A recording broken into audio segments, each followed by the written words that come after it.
Agradecer a Gonzalo por la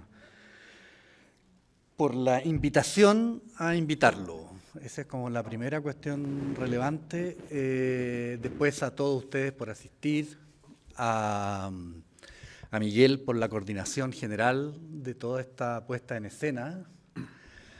Y quería partir diciendo, bueno, voy a presentar a Gonzalo para quienes no lo conozcan. Gonzalo Díez, artista chileno, uno de los artistas necesariamente más citados en términos de la historiografía local en los últimos 30 o 40 años. Ha participado de los más importantes eventos de arte a nivel internacional, como la Documenta de Kassel, la Bienal de Venecia, la Bienal de Shanghái, la Bienal de Sao Paulo, la Bienal de La Habana, la Bienal de Sydney, o sea, la Bienal de Mercosur, es decir, tiene un currículum en términos de presencia latinoamericana y mundial importante. Me atrevería a decir que también es uno de los artistas latinoamericanos también más citados en la historiografía sobre arte latinoamericano. Y es docente, profesor titular de la Universidad de Chile, del taller de pintura, y es además Premio Nacional de Artes 2003, de manera tal de que es una autoridad en términos de disciplinares, podríamos ponerlo así. Y la razón de esta presentación tiene que ver con el lanzamiento más bien, con el lanzamiento del libro Noticen, que es el que está acá, que ya está incorporado a la lista de la biblioteca, en donde escriben también destacados intelectuales, podríamos decir chilenos, a la Nelly Richard, Pablo Yarzún, Carlos Pérez, que son efectivamente también autores muy relevantes de los últimos 40 años del arte en Chile. El libro tiene una singularidad que es el resultado, más bien es la edición respecto de una exposición que se llamó Noticen, que ocurre en la Galería D21 el año 2019 en el contexto del estallido social y que además tiene, es decir, la exposición genera una cantidad podríamos decir, de efectos o de cuestiones que la refieren y que se van adquiriendo también una autonomía. El libro es uno de ellos y otra es la película Noticen que graba Gabriel Díaz, cineasta, y que vamos a partir viendo, tengo la impresión. No sé si Gonzalo quieres agregar algo, decir algo. No por el momento. Ya. Entonces vamos a ver primero la película, que dura unos 15 minutos, que refiere a la obra, y ya con eso tenemos un contexto para poder después entrar a la conversación respecto de las obras, del libro y de la película, por cierto. Voy a entonces poner...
Bien.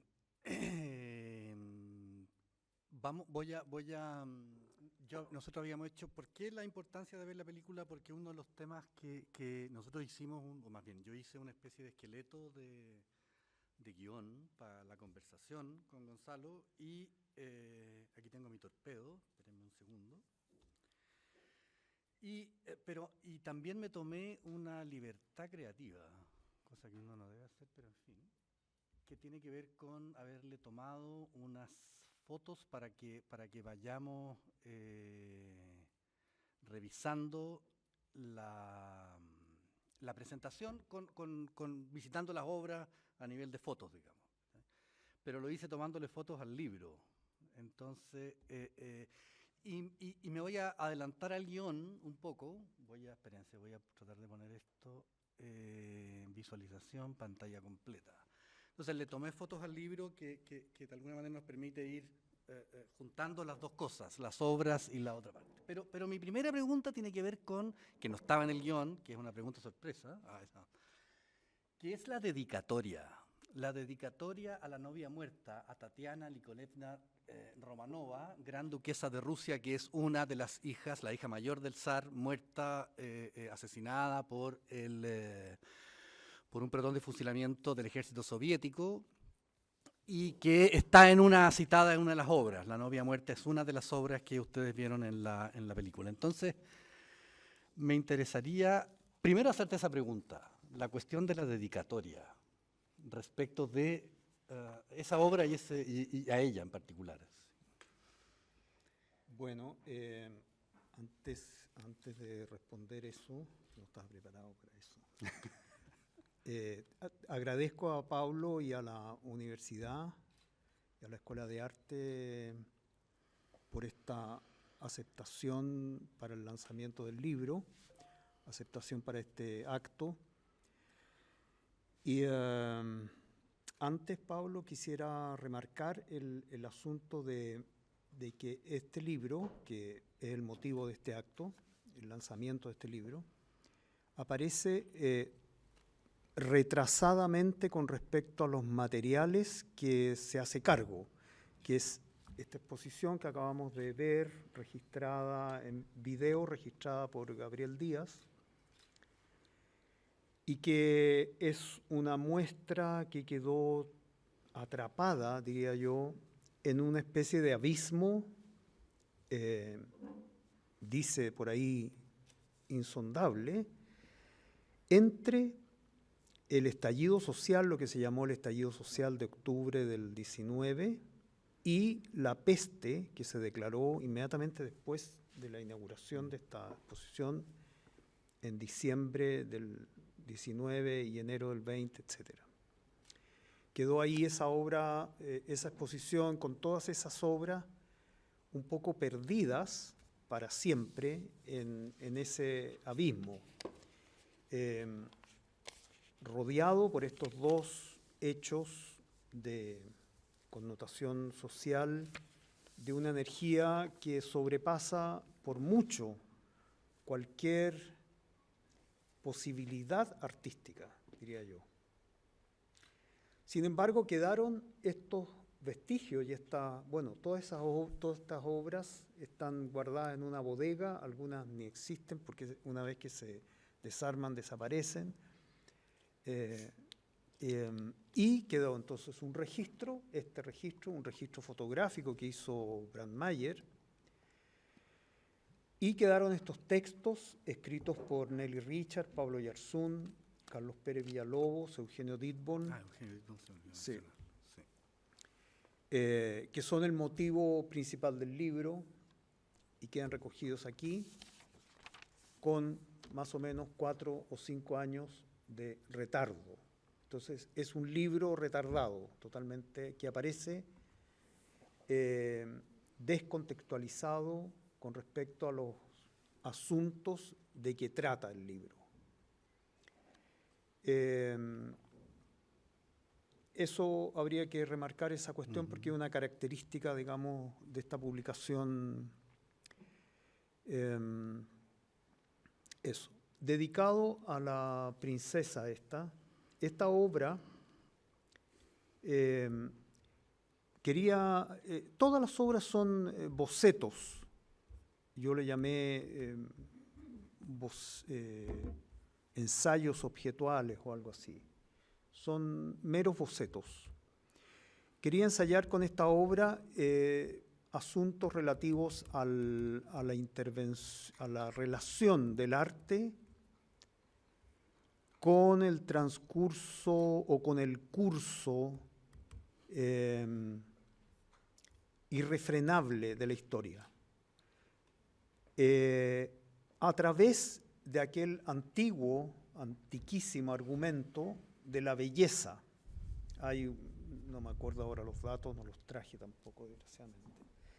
Está el cuento, el mito griego de la condena de una mujer por prostitución, ya no me acuerdo, y el abogado griego que la defiende ante el Senado griego,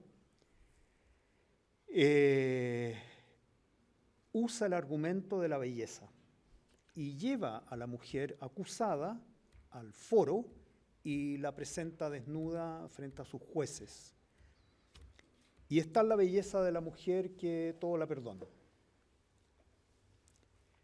Entonces, ese argumento, que es muy antiguo y es muy complejo y fue usado aquí en el sentido de que esta princesa, que tiene esa belleza que vimos en la foto, que es una belleza totalmente, es una clave que es muy indescifrable, digamos, está ahí fotografiada a pocos años de ser masacrada, literalmente, a muy pocos años de ser masacrada por este curso irrefrenable de la historia. Fue asesinada por los bolcheviques al inicio de la Revolución Soviética. Está el asunto también de que que toda fotografía es no otra cosa que el registro de la muerte. Y está la tentativa, bueno, es una tentativa totalmente deseosa, digamos, imaginaria, de que tiene un dispositivo, ese marco, donde está encerrada, enmarcada esta fotografía de esta bella princesa, tiene este dispositivo que, como quien dice, aspira la imagen, la succiona y la proyecta contra el muro a las espaldas de la imagen, la proyecta viva mediante este registro cinematográfico, donde sale ella misma bailando, dando vueltas, bailando en el yate imperial de su padre, etc. Ese es el modelo que quise ensayar en esta obra, la imagen de la muerte vivificada mediante este dispositivo imaginario de succión de la imagen y proyección a sus propias espaldas. Bueno, me pareció que que así como se dedican siempre los libros a las amadas de los autores, está dedicado a esta amada, entre comillas, y por eso que se llama La novia muerta, la obra. Eso. ¿Sí? Bien, me parece. ¿Les gustó la eso? Y ahora vamos a retomar, voy a retomar el contrato, como quien dijera, en términos del esqueleto que habíamos planificado. Me parecía interesante una cuestión que junta la película, que junta el momento de visita de la exposición. Yo la visité, porque de hecho habría que agregar que la exposición nunca se inauguró, digamos, no tuvo ese acto formal convencional de una inauguración, sino más bien se visitaba, dado que las condiciones sociopolíticas no hacían viable, ni posible, ni razonable una inauguración, dado el contexto. Entonces, cuando uno visitaba la exposición, había una cuestión que tiene que ver con el tiempo, con el tiempo de permanecer ante cada obra y con el tiempo de recorrer. Uno podría pensar que había una especie de decisión en el montaje respecto de el tiempo del cuerpo, digamos, y el tiempo de la cabeza para tener que ver las exposiciones. Y esa cuestión también ocurre, curiosamente, cuando uno lee los textos. Los textos también hacen un ejercicio que es ir recorriendo, es decir, son los textos que a mí me ha tocado ver o leer, que más intentan algo así como poner esa cuestión del tiempo o algo así como ser capturados por el montaje, por las decisiones de montaje. Y que también de alguna manera la película repone. La película repone ese tiempo que es de observación, de ir leyendo las combinaciones materiales, esa cuestión que me parece una determinante estructural que atraviesa cada una de las, tanto el libro como la película, como la exposición misma. Entonces yo tenía una primera cuestión que me gustaría a la que te refirieras, que tiene que ver con las decisiones de montaje, entendiendo que terminó por determinar, ¿no es cierto?, el modo en que se acercaron tanto la película como las obras, o sea, como los textos, como la visita misma, digamos.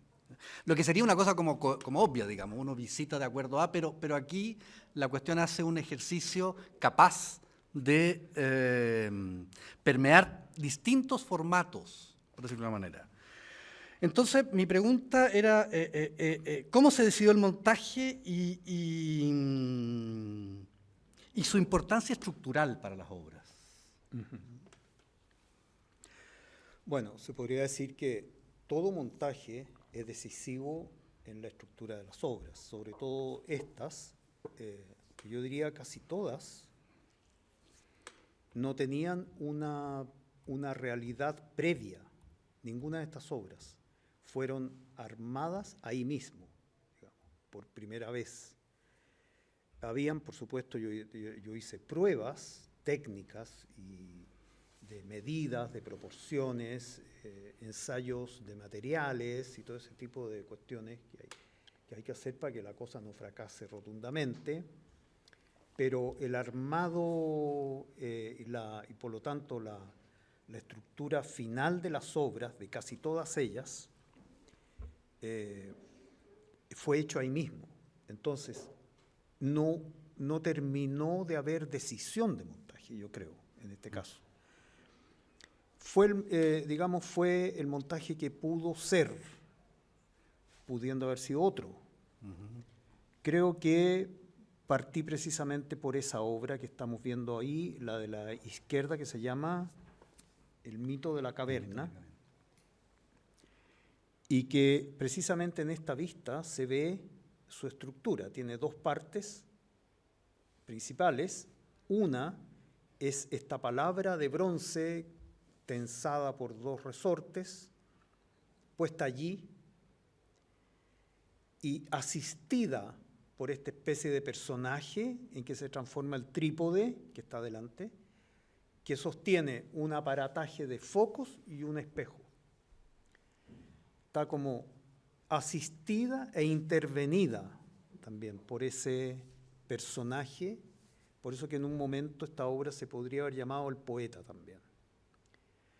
Y aprovecho de usar esta obra como ejemplo, digamos, precisamente de esta decisión de montaje. Aquí tenía que resultar un efecto que yo había probado en mi taller. O sea, yo había probado que resultaba que con luz y con un espejo cóncavo, que yo usé el espejo que uso en el baño, esos espejos que venden redondo, que valen 3 pesos, cóncavo, con esos dos asuntos bien calibrados con respecto a la palabra brillante, se producía una proyección hacia un lado del brillo de la palabra, de su superficie brillante al oro, y hacia el otro lado la proyección de la sombra del cuerpo de la palabra, hacia el lado oscuro. Entonces, por la disposición de las luces que estaban muy cerca, eran 3 luces halógenas muy fuertes, cálidas, por la proyección, o sea, por esa iluminación excesiva, la palabra pulida al oro disparaba brillos que eran captados por el espejo y proyectados hacia la parte oscura del muro. Ese fenómeno, digamos, óptico, yo lo había probado y yo estaba, por lo tanto, seguro de que resultaba, lo que no quita de que estuve mucho rato y estuvo a punto de no resultar en el momento del montaje, o sea, no resultaba el asunto hasta que dimos con mi asistente Camila, que gracias a ella pude hacer esta muestra porque ella construyó todas estas obras. Dimos con la posición exacta. Eso, la distancia al muro, la distancia que hay que poner el trípode, la distancia de la palabra, después tenía ese dispositivo que estaba pegado al muro, pero entonces habíamos previsto que como no estábamos seguros de qué distancia estaba la palabra del muro, ese aparato que daba vuelta y se demoraba 1 minuto en dar vuelta, tenía que ser regulable porque no sabíamos la distancia, entonces el aparatito, eso tenía que tener una cosita con un tornillito, etcétera. Toda esa cantidad de tornilleo y de maquineo para lograr el efecto de que la figura retórica, la reina de las figuras retóricas, que es la metáfora, pudiera oscilar igual como baila la princesa en la película, pudiera bailar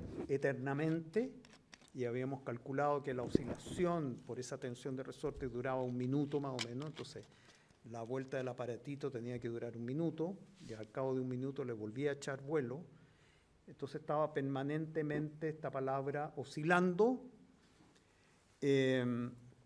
Todo este cúmulo de tarros, digamos, de máquinas, algunas muy precarias, otras más tecnológicas, una mezcla de cuestiones, para que finalmente esta reina disparara su brillo hacia el lado de la sombra y su sombra hacia el lado de la luz. Que es una metáfora. Que es una metáfora, a su vez, y que hace lo mismo que la palabra de bronce dice que es, etc.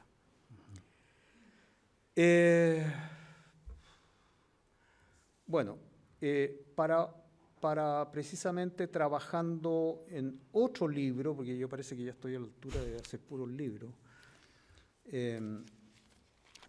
llevo muchos años trabajando en otro libro con una artista y teórica que se llama Consuelo Rodríguez. Trabajando para ese otro libro, nos vimos en la necesidad de hacer unos pequeños párrafos que explicaran esta situación que voy a leer, el párrafito correspondiente a esta obra. Mirando la imagen, Pablo. Esta. Esa. Ya. Entonces, la descripción, y esto quisiera decir lo siguiente, cuando uno asiste uno va a un museo y uno se para frente a un cuadro, no ve nada, a menos que hable sobre eso. O, por eso es que es terrible ir solo a un museo, hay que ir con un amigo, ojalá que sea con el cual uno se pueda reír y con el cual uno puede hacer bromas y chistes de la pintura que está mirando, porque la única manera de ver la pintura es hablando de ella, aunque sea la cosa que sea. Entonces, un ejercicio muy bueno es describir lo que uno está mirando. Describirla como si fuera un notario, no como si fuera un teórico o lo que siente con la obra, sino que descripción material, porque una vez que uno puede hacer esa descripción, el ojo, que es el órgano encargado y especializado de ver cosas visibles, se activa y se transforma esa visión en una percepción consciente. Este pequeño párrafo tiene esa pretensión de dar cuenta exhaustiva de esa situación que yo acabo de explicar. Y dice así, un párrafo de 5 líneas. Palabra fundida en bronce, tensada verticalmente mediante 2 resortes anclados al cielo raso y a un yunque de 51 kilos en el piso, que oscila en su eje vertical mediante un dispositivo giratorio tintineante que hace ostensible con ese movimiento perpetuo los brillos que proyecta hacia la izquierda sobre el muro, la superficie pulida al oro de su cuerpo caligráfico, mientras impronta sobre el mismo muro hacia la derecha sombras movedizas que repiten desenfocadas su contorno, gracias a los efectos de un conjunto de lámparas halógenas y espejo cóncavo dispuestos con precisión y sujetos en un trípode instalado delante de ella. Entonces, este párrafo pretende decir exactamente lo que es la cosa sin agregarle nada y sin que quede nada afuera. Esa es la pretensión de una figura que se llama écfrasis. Entonces, este texto ecfrásico tiene esa pretensión de levantar delante de la vista el objeto que está describiendo. Lo doy como un ejemplo de relación de palabra, entendimiento, lenguaje y visión, ¿sí? Y esta cuestión yo creo que es experiencia de todo el mundo, de visitar un museo solo o visitarlo con alguien con el cual uno puede hablar. Sepa o no sepa de pintura o de cuadro o de escultura, eso da lo mismo, ¿sí?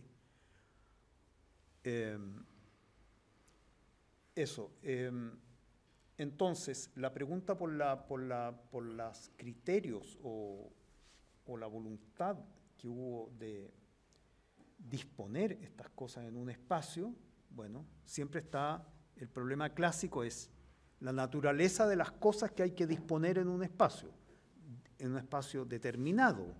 Yo no puedo cambiar la naturaleza, las cualidades o defectos o deficiencias arquitectónicas de ese espacio. Ese espacio tiene esas posibilidades espaciales, arquitectónicas, y hay que disponer dentro una cantidad de cosas, ¿sí? Yo apostaría de que es la mejor disposición que se pudo hacer en ese espacio con esas cosas. Y en esa disposición de montaje, o en esa voluntad de montaje, había también una consideración a la pregnancia que tenían algunas obras que sonaban, como esa obra que tintineaba cada un minuto, hacía tin, tin, tin, y que invadía todo el lugar. La obra de La novia muerta, que tenía un vals que había que acercarse para escucharlo, no es que se escuchara fuertemente, tenía un dispositivo detrás del marco con una pila adentro y qué sé yo, porque no se ve, el marco no se ve enchufado ni nada, funcionaba solo.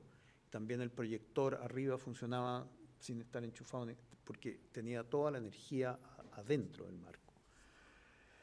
Esa musiquita también invadía un poco, las lucecitas del reloj se movían, en fin, adentro en la otra sala hay unos neones.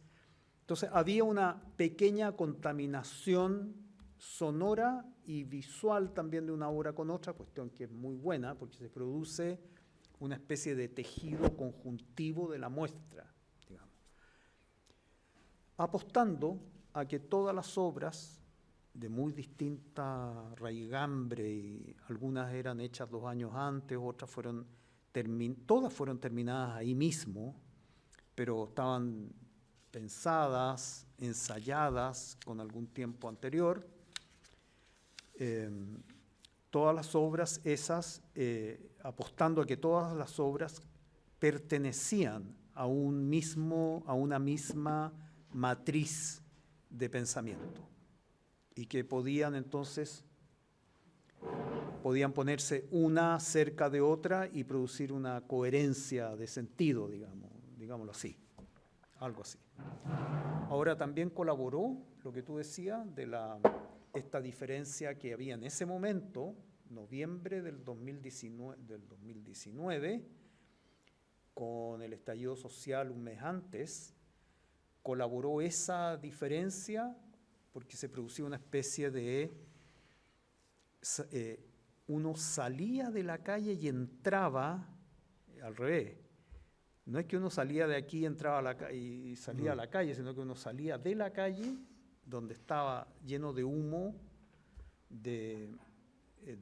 digamos, destrucción, había muchas cosas destruidas, todo rayado, etcétera, y entraba en una especie de hospital o de clínica o de no sé qué, ¿cómo se llama? Sanatorio, donde estaban dispuestas estas obras muy experimentalmente, como estaba todo condicionado, digamos, a una especie de paraíso, entre comillas, en donde estaba todo ordenado, o relativamente ordenado, todo manejado, todo dispuesto, todo bien dispuesto, o lo mejormente bien dispuesto posible, etcétera.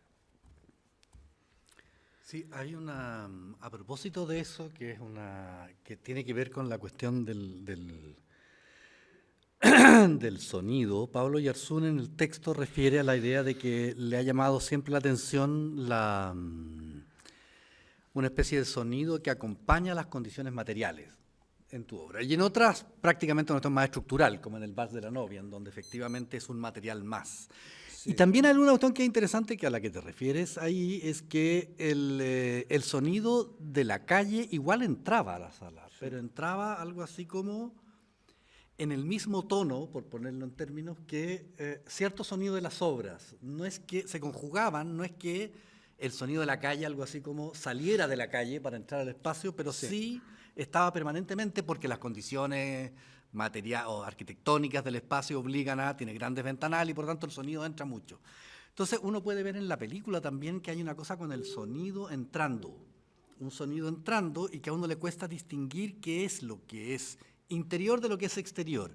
Y sin embargo, las obras aún así suenan. Y me parece que todas suenan. Estoy pensando incluso en esta obra que se llama, bueno, ya examinamos esa, pero en esta, que es la última pintura de Malevich. El último cuadro. El último cuadro de Malevich, que también suena de alguna manera más sutilmente. Entonces, me gustaría,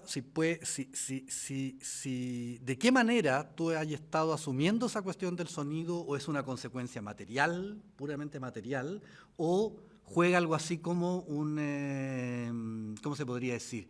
Es un signo oculto. Sí. Me encantaría que lo fuera, pero en verdad no lo es. Uno podría decir, son daños colaterales de la obra. Suenan todas las maquinitas que se mueven, entonces el motorcito que tiene que hacer no sé qué cosa tiene un zumbido, la otra cosa suena por tintineo, porque toca, los neones chirrian, tienen como un zumbido, los transformadores, en fin, ese tipo de... Pablo hizo esa observación en la obra Quadrivium, que era un Vía Crucis, que bueno, era muy complejo y no tenemos fotos. Pero no, estaba en rúbrica también, ¿no? Estaba en rúbrica, claro. Bueno, ahí era material. Ahí era material porque había un audio que cantaba María Marta Serralima, el bolero, el famoso bolero. Cuyo nombre no recuerdo. Sí.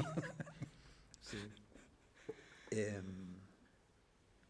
Bueno, Pablo escribió sobre esa cuestión del sonido para Quadrivium, que era este Vía Crucis, que cada una de las 14 estaciones tenía una maquinita que proyectaba una palabra sobre el muro, figuras retóricas.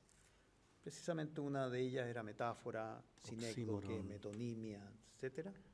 Y esa maquinita tenía un dispositivo que hacía oscilar la proyección de la palabra.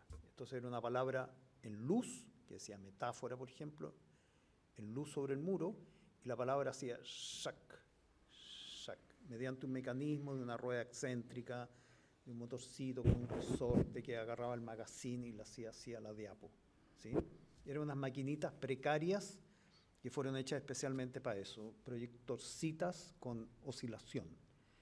Y lo que yo, por supuesto que debería haber considerado eso, pero no lo consideré hasta que estaba puesta la obra, una vez que estaban andando las 14 maquinitas, sonaban, la sala sonaba, porque no estaban tampoco acompasadas ni nada por el estilo. Nunca lo escuchaste. No, pues, hasta que estuvo instalado. Por eso que digo que me encantaría poder decir que eran cuestiones que uno piensa súper harto y que las diseña, etcétera.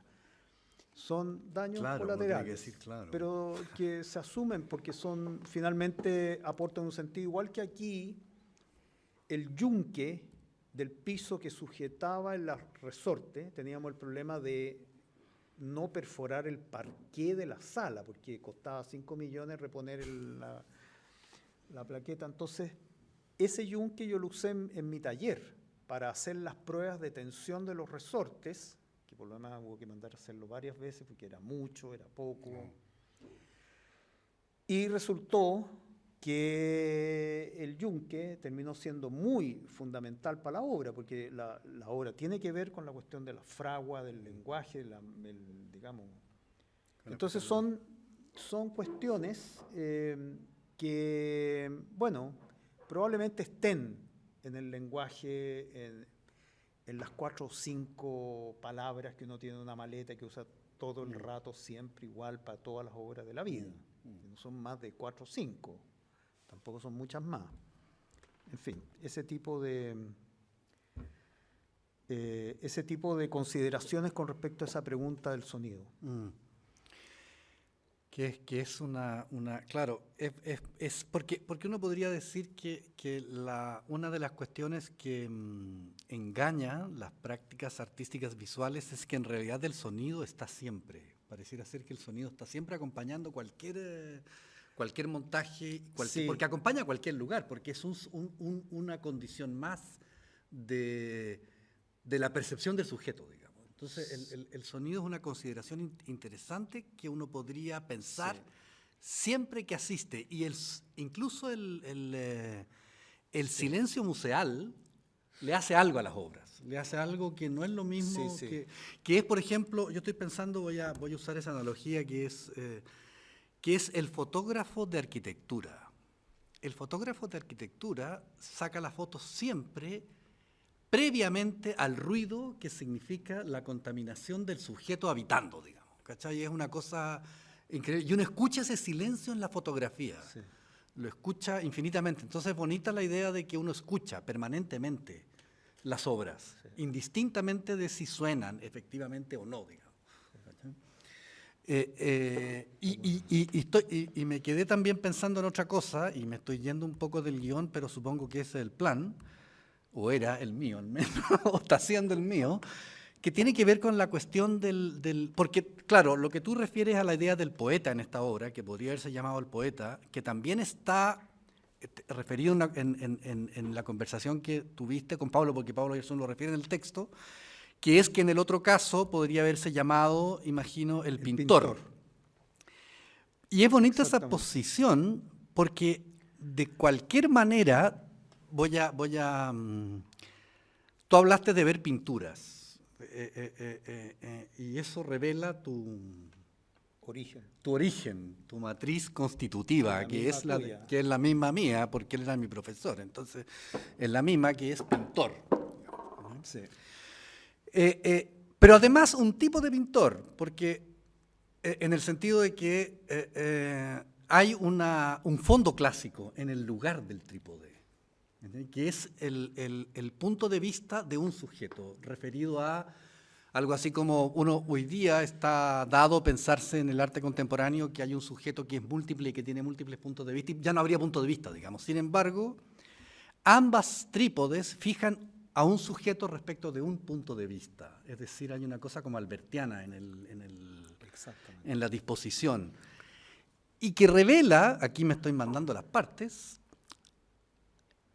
que desnuda a Malevich. como un pintor clásico, también, digamos, de alguna manera. O sea, Claro, como el pintor más revolucionario, digamos. claro, el como pintor más revolucionario, el suprematista máximo, el sujeto que quiere hacer del arte la revolución verdadera, resulta ser un sujeto que es un pintor clásico, digamos. Hay un sujeto que concibe un lugar, un solo lugar para mirar el mundo. Y Lo que se puede extender a que todo pintor es un artista clásico. que todo pintor es un artista clásico, Claro. y que en el fondo todo Porque- artista es un sujeto clásico. Sí. Y hay otra cuestión que me parece interesante que tiene que ver con la cuestión de los materiales, que son recurrentes en los últimos 30 años de tu trabajo, digamos, de tu obra, que me parece interesante que los estudiantes, que son el público mayoritario en esta oportunidad, entienda ciertas decisiones de elecciones en función de los materiales. Entonces, mi pregunta tiene que ver con que los materiales son una necesidad material, pero también son una necesidad autoral. Y funcionan autoralmente, funcionan funcionan narrativamente, por decirlo de alguna manera, funcionan como signos, funcionan. Y son capaces de generar una cosa curiosa, que hay materiales muy ordinarios, como el contenedor plástico, digamos. Y hay materiales más nobles, como el marco de madera dorado de la obra Este no es el paraíso, madre, este no es el paraíso, de la obra, incluso del bronce, que son clásicos materiales del uso del arte Sí. ennoblecido, digamos, de las prácticas de materiales más nobles del arte. Pero coexisten hablándose de tú a tú. De alguna manera han estado quedan como desmontados de ese peso. Entonces, me gustaría que de alguna manera te refirieras a esa cuestión de los materiales, de las decisiones materiales, de los materiales más habituales, de cuáles en tu caja de herramientas, por decirlo de una manera, cuáles son esos materiales o de qué manera te relacionas con eso. Sí. Bueno, siempre hay parece, un criterio de qué cosa, qué material es el más económico y por lo tanto el más pertinente, económico en el sentido simbólico, procedimental y de billete también, porque me encantaría que la palabra metáfora hubiera sido de oro fundido, claro, ¿no es cierto? Porque el bronce es su versión Es su versión, claro, sí. democrática. Sí, claro. Bueno, yo pensaba ante esa pregunta que me hicieron en el momento, esa tineta de plástico que ya no puede ser más rasca, yo pensaba qué otro objeto podía haber que no fuera insoportablemente impertinente. Entonces resulta que la tineta de plástico de 3 pesos y ultra rasca se vuelve lo más pertinente a la necesidad de la obra, que no era otra que contener agua para que esa piedra flotara. Y además se movía porque tenía unas bombitas de agua que no se alcanzan a ver, pero están reguladas por ese aparato que está afuera ahí, a los pies. Regulaba las 2 bombas de manera de que no se produjera un fenómeno que olvidé cómo se llama, que es que si las bombas funcionan todo el rato, el agua se detiene. Sigue funcionando la bomba echando agua y la superficie del agua queda totalmente quieta. Entonces este computadorcito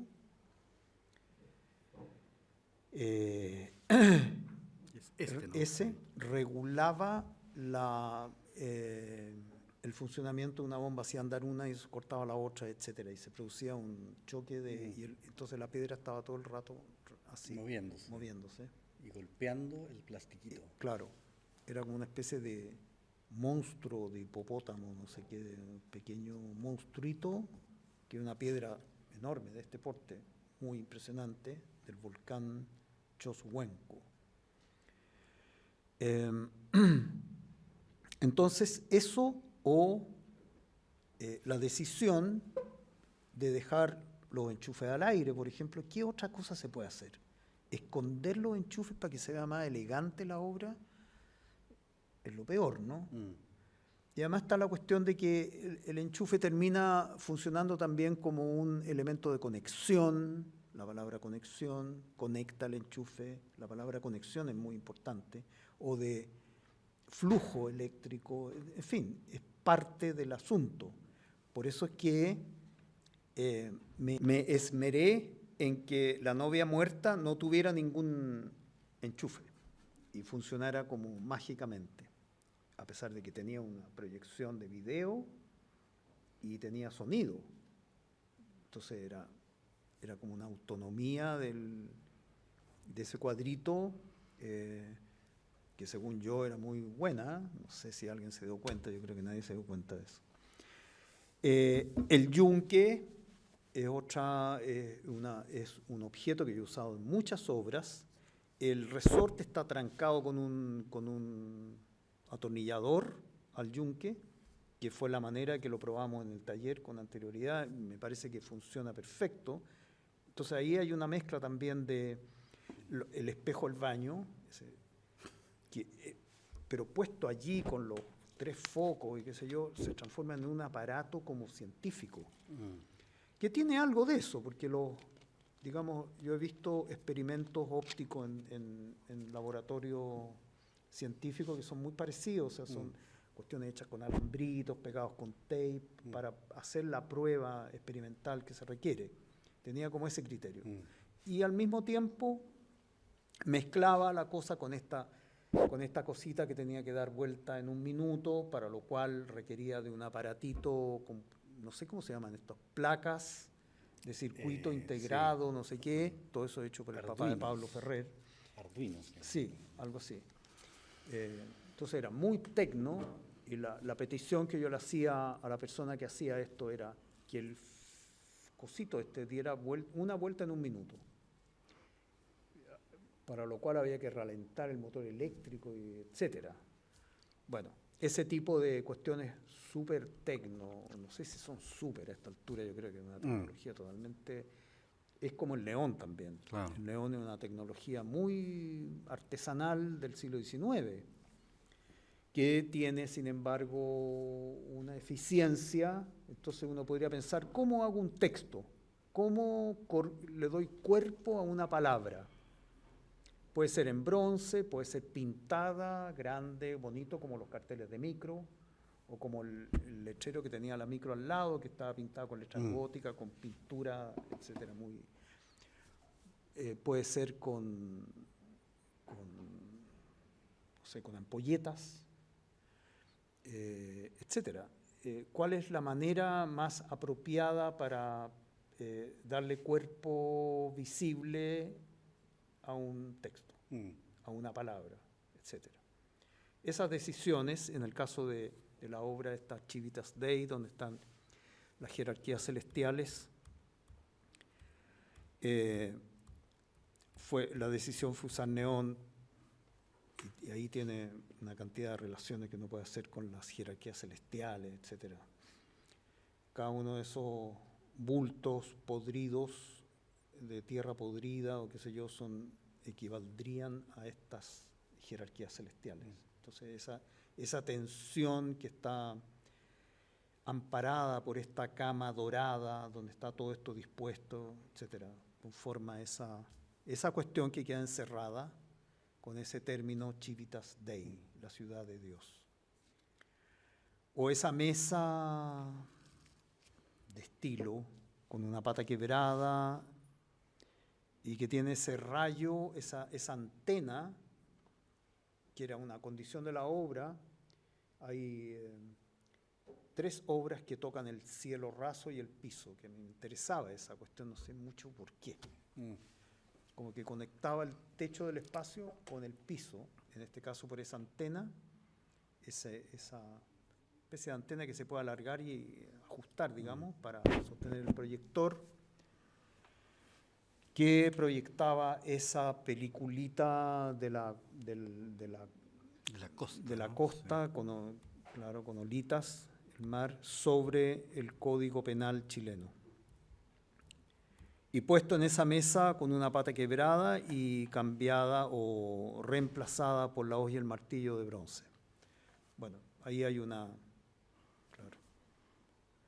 Entonces hay objetos que yo he usado mucho en mi obra, objetos hechos a propósito, otros que no están hechos a propósito, como el yunque, el atornillador, la vasija de plástico, etcétera, y usados por igual, según la necesidad de la obra, del apunte, de este pequeño apunte que es cada obra. Es como un bosquejo, ¿ya? Porque yo creo que sí tienen ese carácter provisorio, todas estas pequeñas núcleos objetuales, se podría decir, de que se compone la exposición esta, que se llama Notizen, que significa eso, bosquejo, apunte. Apunte. Sí. Sí, ahí está la imagen de la proyección de la costa, Sí. de la línea del horizonte de la costa, ¿no? Sí. Te iba a decir una pregunta más bien rápida. Esta Sí. es sobre la cuestión, porque uno podría ver que la mayoría de las obras tienen algo así como, me refiero a varias, en el sentido no necesariamente de esta exposición, que obedecen a principios objetivos o sea, ocurren casi aristotélicamente. Una piedra que flota, que es una contradicción, pero la piedra efectivamente, su condición volcánica le permite flotar. La reflexión de la luz son hechos como físicos que ocurren. Sí. Y a partir de esa cuestión ocurre algo así como una iluminación reflexiva. Sí. Esa cuestión que es lo contrario de la ensoñación o de la pura idea, digamos, ¿cachai? Sí. Porque es una realidad material ocurriendo. Sí. Es una constante. Sí, eso es una constante o sea, es una preocupación que yo he perseguido con mucho ahínco, ¿se llama? Ahínco se le dice. Sí, que es el asunto de la ilustración, ¿sí? Que la obra meramente ilustre su referente histórico, teórico, etc. Que cuando ese referente se refiere al lenguaje del arte, es la única vez que uno puede ser totalmente ilustrativo. Porque no se sale, por más que sea ilustrativo, no se sale de la preeminencia del arte. Pero en todos los demás casos, como en las obras de carácter más políticos o que tienen referencias políticas, como los detenidos desaparecidos, la violencia del Estado en contra de las personas, ese tipo de cuestiones, la libertad, la justicia, etcétera, etcétera. Esas referencias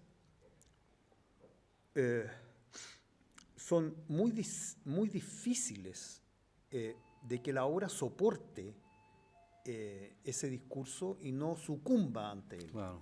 Como No dependa de él no al dependa de punto él. en que es consumido por él, digamos. Que es consumido por él. Entonces, esa preocupación ha estado siempre presente en mi producción, digamos. Si el referente externo, le vamos a llamar así, porque hay un solo caso en que el referente es interno cuando la obra se refiere al lenguaje del arte. Por ejemplo, en el caso de la obra El mito de la caverna de Metáfora. Eso es una obra que se refiere al lenguaje mismo del arte. O el último cuadro de Malevich, que es la tapa del libro, también hay una reflexión sobre el lenguaje artístico y el plano de la representación regido por estas dos herramientas que son la plomada y el nivel y que rigen el plano bidimensional de la representación pictórica, etcétera, etcétera, etcétera, etcétera.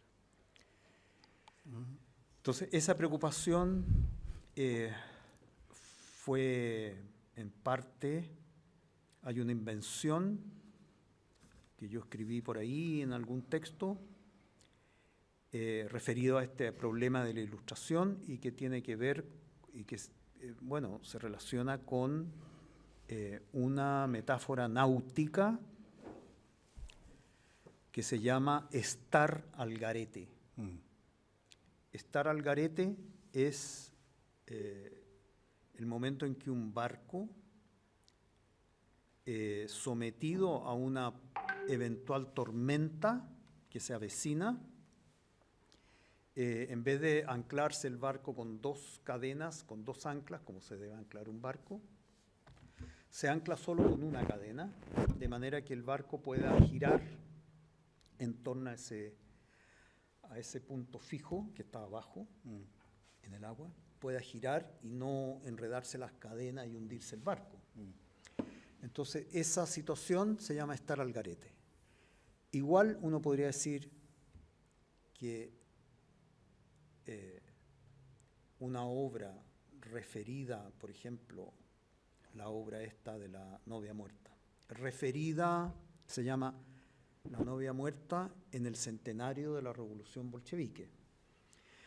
Esa obra referida a ese asunto del curso irrefrenable de la historia. Ese es el referente. La obra estaría, uno podría decir, esa obra está al garete de ese asunto del curso irrefrenable de la historia. Es decir, la obra gira en la superficie y el asunto, ese referencial, está escondido abajo y está naufragado. Sí, está escondido en su, claro. digamos, en su... Está fijo al, sí, al además, piso. claro, está fijo en el abismo de sentido, en el abismo insondable de sentido que está abajo. ¿Sí? Y entonces la obra puede girar libremente y no cede ante el discurso del rey, del papa, de la iglesia, del dictador, etcétera, etcétera, etcétera. Claro, ¿Sí? O sea, claro, no puede ser fijada. Claro. Esa sería su... No obediente. Bueno, las primeras desobediencias artísticas son muy buenas porque empiezan a suceder, las más tempranas son las palabrotas que le echaba Miguel Ángel al Papa, cuando lo apuraba, etcétera, ese tipo de desobediencia, o las que tenía Mozart con sus mandantes, etcétera, que ya indicaban una conciencia moderna del artista moderno, autónomo, de la autonomía del artista. De la autonomía del artista, sí. Que es la historia de la firma, ¿no? Cuando le dicen que le preguntan a Miguel Ángel está trabajando en la Pietà, creo que, y le pasan dos miembros de la alta curia y uno le dice al otro, ¿de quién es esta obra? Y el tipo le dice, no sé, del maestro chico de Milán. Y bueno, se pica y pone Miguel Ángel Bonarotti. O sea, no me vengan con... Claro. Bueno, eso, ya perdí ¿cómo era la pregunta? La pregunta ya se me olvidó. La cuestión de las relaciones físicas, de las cosas que ocurren, que no son... Sí. Que ahí, bueno, divagamos un poquito fuera de ese asunto de los materiales, ¿no? Materiales comunes y materiales, digamos, mandados a hacer o hechos a propósito, más nobles, más rascas, todos por igual asisten a la conveniencia de la obra. Y todos pasan a ser igualmente nobles, digamos, en ese sentido, porque colaboran definitivamente para una obra. En el caso que uno crea que nada sobra ni nada falta en una obra, por muy bosquejo que sea. Bueno, voy a abrir las preguntas. Si alguien tiene preguntas. Felipe. Hola. Me llama la atención una obra que pusiste la de Esa. Si uno piensa en lo que estaba conversando respecto de qué estaba afuera. De lo que estaba afuera en el contexto del estallido. O sea, no era solamente destrucción, humo, ruido, también había imagen, también había palabra. Por mucho que el Departamento de Teoría haya querido decir que era un momento iconoclasta a través de un seminario que no estoy de acuerdo. Había imagen, entonces, y había palabra, y una de las... yo creo que esa frase que está ahí, madre, esto no es el paraíso, perfectamente pudo haber estado en un muro en el contexto del estallido. Entonces, no sé si ese tipo de cosas lo pensaste, esa relación No. que puede ser contradictoria o no, pero que Sí. que de alguna forma hace que la obra tome un peso en el contexto. Sí, está buena tu observación. Yo creo que el texto de Nelly en el libro da cuenta de eso. Esa obra precisamente estaba hecha antes. Antes significa 2 años antes, no más tampoco.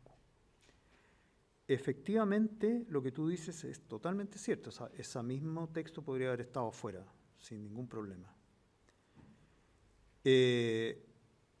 Pero esa es la gracia, digamos, de que una obra no sea definitiva y que sean bocetos, porque pueden extender su sentido incluso a eso que es impensable cuando fue hecha. En el 2017 nadie hubiera pensado que era posible ese estallido del 2018, ¿no? No, del 2018, del 19. Nadie podía dar con eso. Y estoy de acuerdo que La Calle era muy icónica y muy discursiva, ¿sí?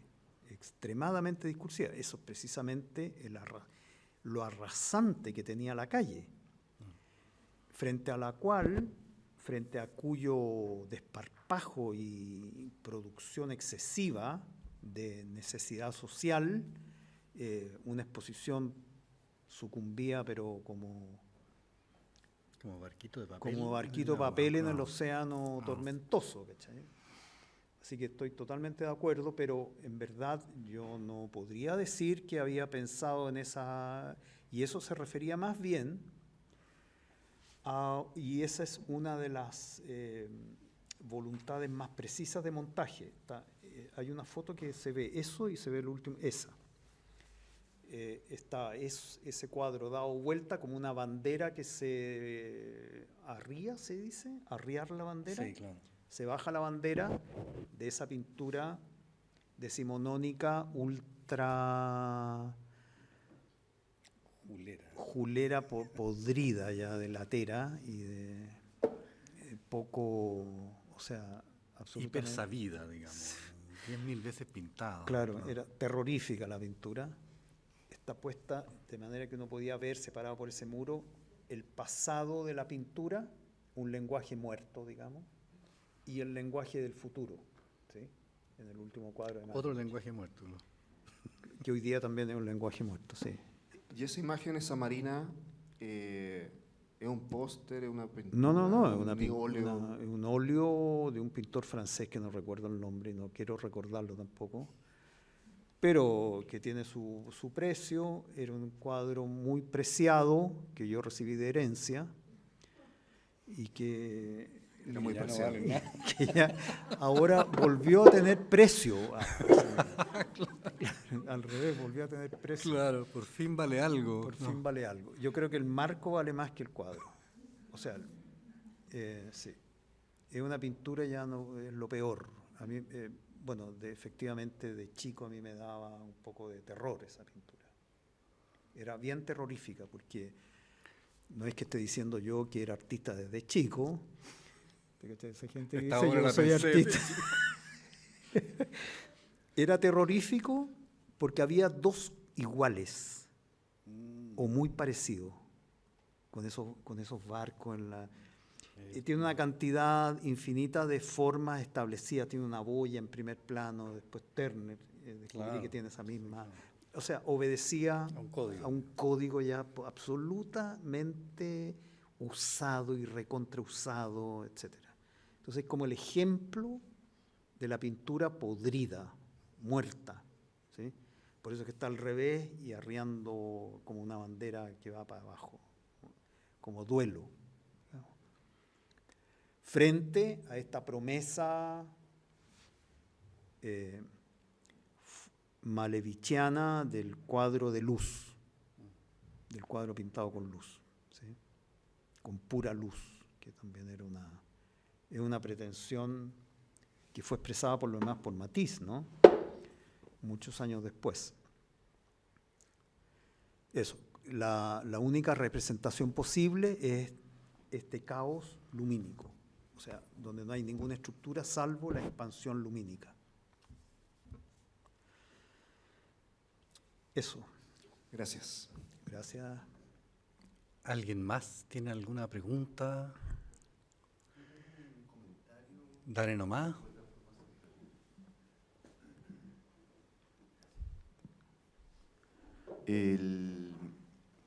Identifíquese, por favor. No, Jorge, hola. Efectivamente, cuando pasó esto, había una inauguración que no pudo ocurrir. No tenía ningún sentido, me acuerdo. Pero hubo una instancia privada como de visita, me acuerdo, ¿te acuerdas? Sí. Y ahí comentamos brevemente un asunto que a mí me gustó mucho, que mencionaste un poco cuando hablas como de boceto y todo eso, que tiene que ver con una expo de obras de cámara o de gabinete.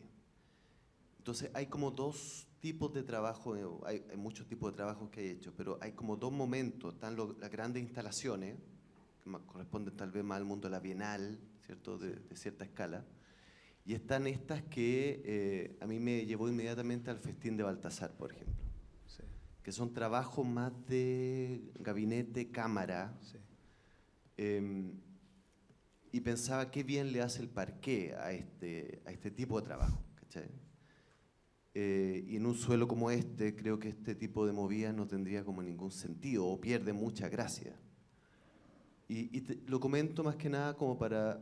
estaba pensando que lo que pensaba en ese momento cuando hablábamos de la expo, la diferencia entre la sinfonía y ir al salón del Palacio, al salón de piano, a Sí, ver sí. a Mozart tocando las cositas Claro. para un grupo más chico. Sí, sí.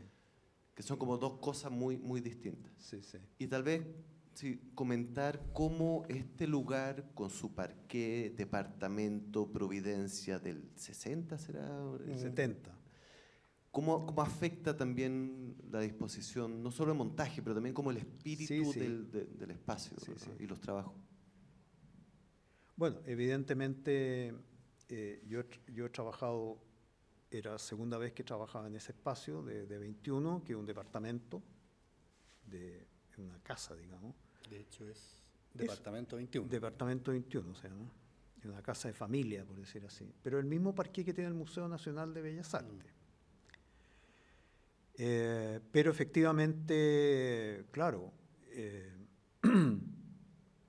no es el galpón industrial infinito de Matucana 100 antes de ser apitucado como está hoy día, sino que como era originalmente, que era, ¿cómo se llamaba? Dirección de Aprovisionamiento del Estado, donde llegaban todas las jeringas para todos los hospitales, las camas, los escritorios para los ministerios, y estaba todo eso, esa bodega, ese es Matucana 100. Entonces, esa obra sí que es sinfónica, o más que sinfónica, es con coro, con todo, la orquesta completa con coro, y etcétera. Casi una ópera. Claro, una ópera infinita. O unidos en la sala mata del museo y con la entrada, claro.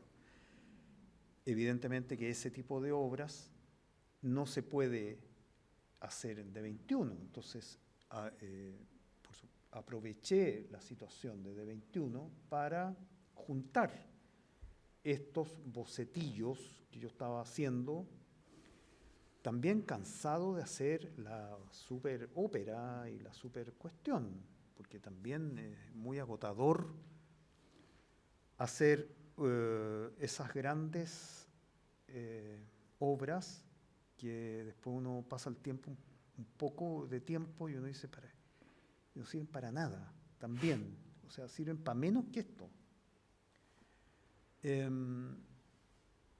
Poca gente las ve, también requieren de registro y de mantención discursiva, porque si no desaparecen de la memoria en 2 minutos. etcétera.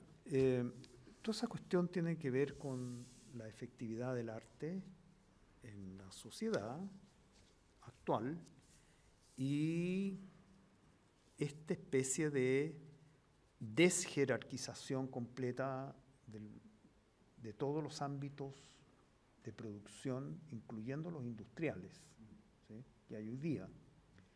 Amenazado todo por estos personajes como Donald Trump, como el otro que es más siniestro todavía, que se llama Elon Musk. Elon Musk. Yo creo que el personaje más siniestro que existe actualmente.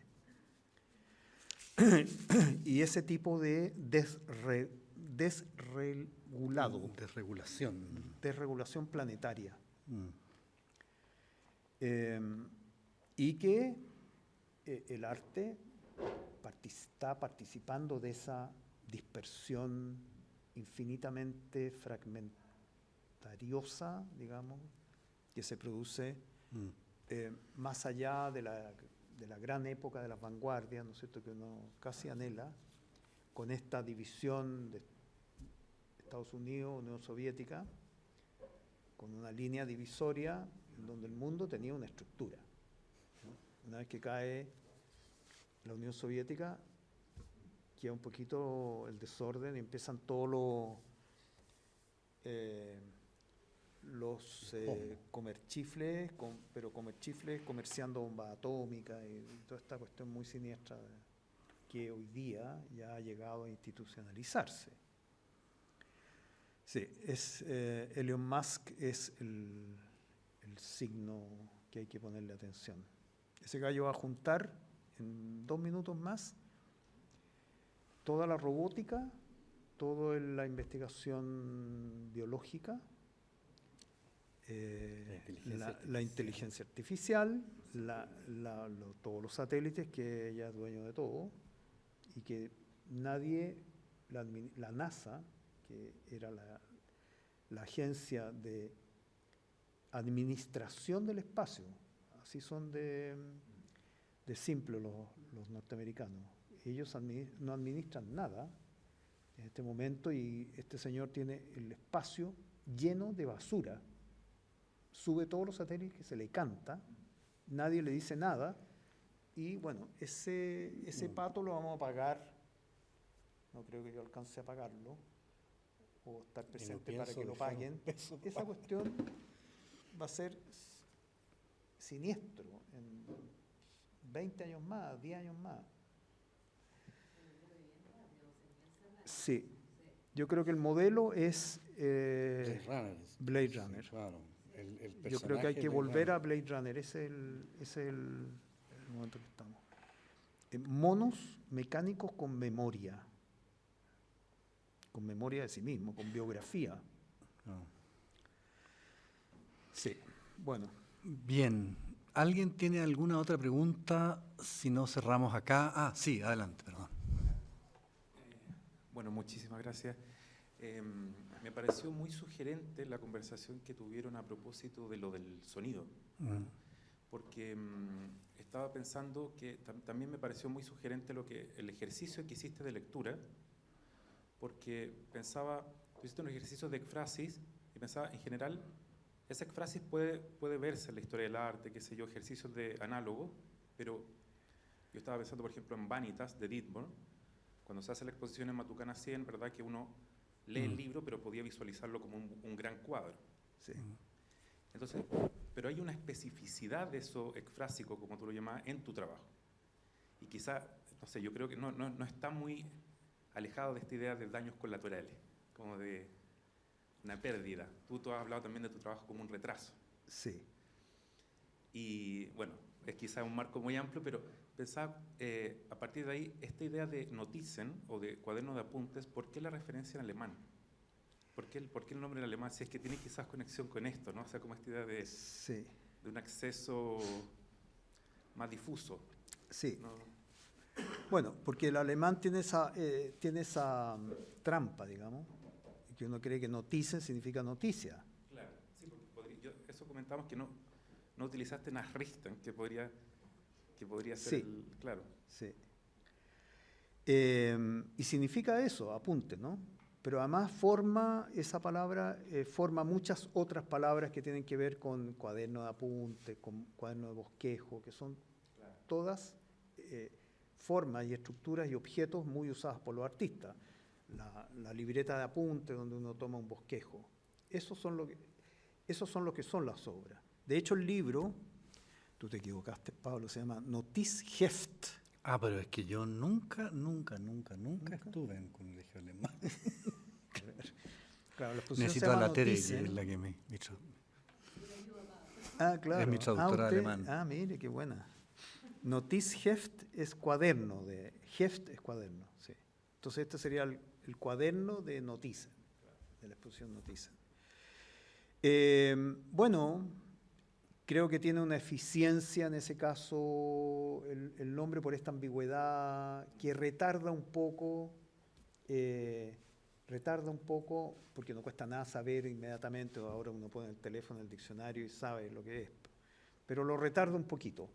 Esa era lo mismo que otra obra que se llama, no me acuerdo, algo así como Tratado del Entendimiento Humano, que es la puesta en cuerpo, por decir así, de un fragmento de Novalis, del poeta alemán Novalis, que yo la he considerado siempre como la definición más exacta de la acción artística, de la obra de arte, que dice, en traducción de Pablo Yersun, dice: buscamos por doquier lo incondicionado y encontramos siempre solo cosas. Y la obra, yo la hice con el texto original en alemán, Wir suchen überall das Unbedingte, ¿está bien? Und finden immer nur Dinge. El alegato de mucha gente era: ¿por qué pones una frase? Además eran letras grandes como jardineras completadas con pasto cada una de las letras. Era un texto de 51 letras que andaba por el museo. Porque ese pensamiento fue pensado en alemán. Además porque la palabra unbedingte contiene la palabra dinge, cuestión que en castellano no sucede, sería como: buscamos por doquier lo incosificado y encontramos siempre solo cosas, algo así. Y porque no costaba nada saber qué significa, o sea, y además porque era tan grande las letras con pasto y con todas levantadas con tortugas de bronce en el patio, en el hall del museo, que tampoco uno podía leer el texto. O sea, todo eso da lo mismo, si está en alemán, mejor que esté en alemán, en ese caso, porque no cuesta nada saber lo que significa, y en alemán